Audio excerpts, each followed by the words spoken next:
Sorry, verse 10. And there was famine in the land. Zvino makava nenzara munyika. And when Abraham went down into Egypt to sojourn there. Abraham ndokudzika akananga muIjipita kundogarako. For the famine was grievous in the land. Nekuti nzara yakanga yopfuta moto yapfunya chisero munyika. This man has just given himself to the Lord. Murume uyu anga achangozvipa moyo wake kuna She. Sanctification. Justification. Kunova kururamiswa kwake. Which is happening in Sardis. Zvinobva zvaitikawo paSardis. Are we together? Tiri pamwe chete. A man in justification. Murume ari muhwaro hwekururamiswa. Is very much undependable. Munhu wekuti hamukwanise kuzorodza tariro nepfungwa dzenyu paari. Yes, the Lord has called him. Hongu adanwa naShe. But he's still on the fence. Asi anenge achakatsika pawaya.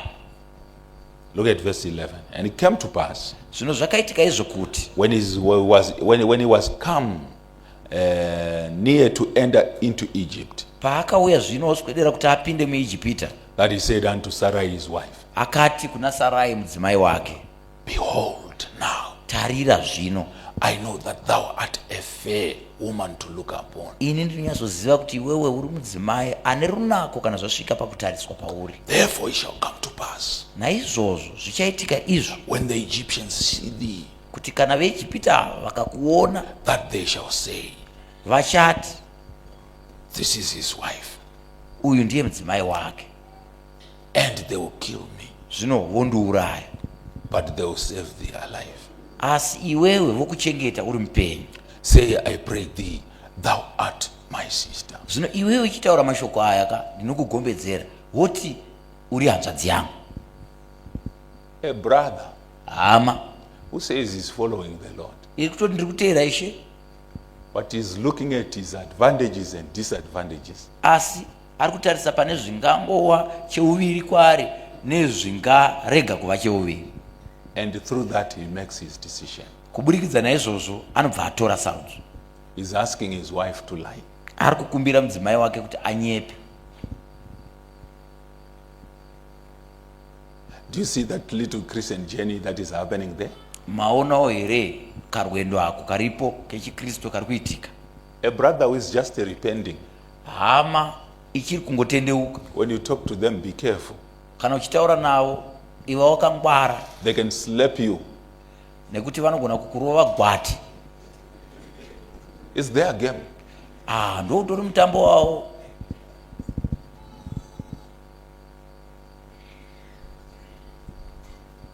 Are we together? Tiri pamwe chete. So as believers, sevatendi, we must move tinofanira kufamba to the next step. Kuti tiende pachiyero chinotevera. And this church, zvino kereke iyi, that's beginning in Ephesus, iri kutanga paEfeso, is failing to do that. iri kukundikana kuti iite saizvozvo. It's pressured a little bit. Yaiswa panomanikidzika zvishoma. And people say anything. Vanhu vanenge vakutaura zvavangofunga kutaura. So he's going with a story here. Saka ari kuenda nenyaya yake pano. This one is my sister. Aiwa, uyu ihanzvadzi yangu. Do you know that was a lie? Munoziva here kuti kwaiva kunyepa. Though in another sense she was his sister. Asi neimwe pfungwa Sara uyu akanga atori hanzvadzi yaAbraham. But this is not what he meant. Asi hazvisiri izvo zvaaitawo. You know, Psalms 139. Munoona mapisarema 139. I was reading it to my family the other day. Ndaiverenga kumhuri yangu rimwe nguva. God says, I know your reigns. Mwari vanoti ndinoziva kutonga nekutungamirira kwenyu. The way you were made. Maumbirwa makaitwa. When he looks at your anatomy, pavanotarisa chimiro chako, he looks at the intestines. Votarisa matumbu ari mudumbu rako. He knows their kgs. Anotoziva kuti anorema makg mangani. He knows the amount of food they can carry. Anotoziva kuti matumbu ako anokwanisa kutakura chikafu chakawanda sei. He knows it to the millimeter. Anonyatsoziva kusvika pamilimita yekugumisira. The way you are formed, maumbirwa wakaitwa iwe, he knows everything. Mwari vanoziva zvose. And David says, Dhavhidha anoti, Lord, Ishe, if I try and run away from thee ndikazama kuda kutiza kubva kwamuri and go to the seas, ndoenda kumakungwa, you are there. muriko. And go into the wilderness, Ndoenda kurenje, you are there. muriko. He says, when I speak out anything, Anoti kana ndikangotaura mashoko, praise the Lord. shinga varumbidzwa. There are a lot of people who come and say, you did not understand me properly. Pane vanhu vakawanda vanouya kuti hamuna kunyatsondinzwisisa nemazvo, But not with God. kwete naMwari. God understands what you want to say exactly. Mwari vanonyatsonzwisisa zvauri kuda kutaura nemwoyo wako chaizvo chaizvo. If a brother says, let's go there, Kana hama ikati ngatiendei apa, and you begin to say, let's go, iwe woti ngatiendei, when in your heart you don't quite like it, iwe mumwoyo mako usiri kunyatsozvida, God knows exactly what you are saying. Mwari vanonyatsoziva kuti uri kumborevei mukati memwoyo wako. When you produce tears on your eyes, Ukange wachema misodzi nemaziso ako, each one that is flowing down, musodzi mumwe nemumwe uri kudonha, God knows their message. Mwari vanonyatsoziva kuti uri kudonherei. God knows the amount of pain that you go through. Vanonyatsoziva marwadzo ose aunopindana nawo.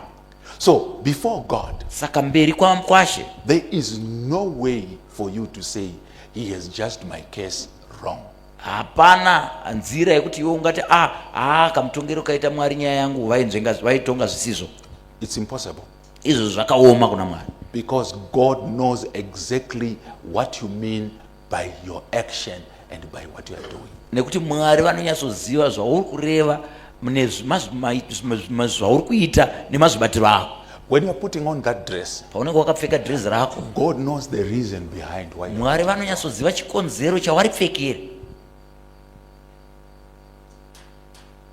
Everything that you are doing, Chipi nechipi chauri kuita, God knows the exact reason, Mwari vanonyatsoziva chikonzero the exact chaicho, intention.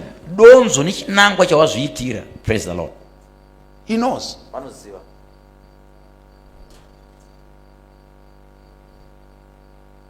Are we together, brothers? Tiri pamwe chete here. I then told my family, Ndakaudza mhuri yangu, you may express things wrongly before me. unogona kuratidza zvinhu zvakatsveyama kwandiri.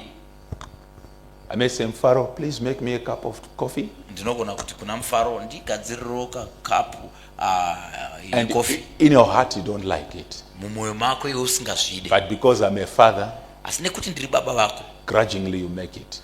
mukukakavara kwako unonobika kofi iwe. God knows exactly your action. Mwari vanonyatsoziva zvauri kunyatsoreva chaizvo kubva pasi pemwoyo. Praise the Lord. Shenga varumbidzwa.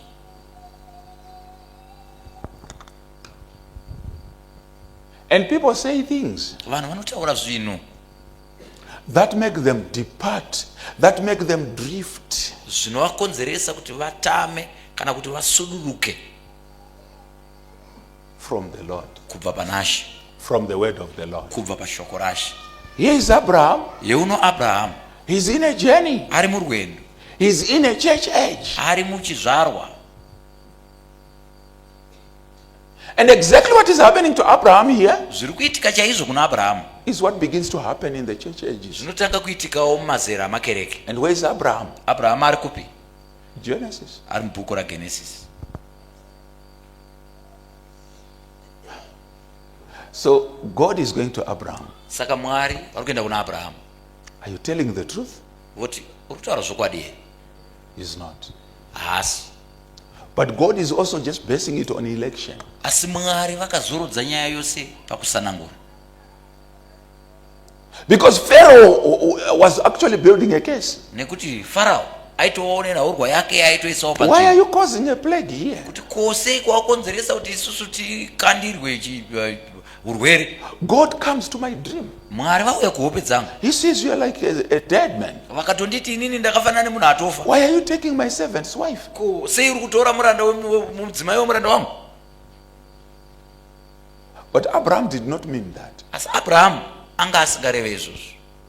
He knew that they were evil people, these guys. Aiziva kuti vanhu ava zvemazviro kwazvo mwoyo yavo yanga yakaipa. So as he was saying, she's my sister, Saka paaiti hanzvadzi yangu he did not mean that. anga asingareve kudaro. But he knew these people do not fear God. asi ainyatsoziva zvizere kuti vanhu ava havatye Mwari, and they are going to kill me. saka havachandiuraya. In order for them to interpret the laws of marriage and divorce. Kuti ivo vakwanise kuzodudzira kana ndafa mirau inotorwa pawanano nekuramba. So he said what he said. Ndosaka akataura zvaakataura. And God understood him. Mwari vakamunzwisisa.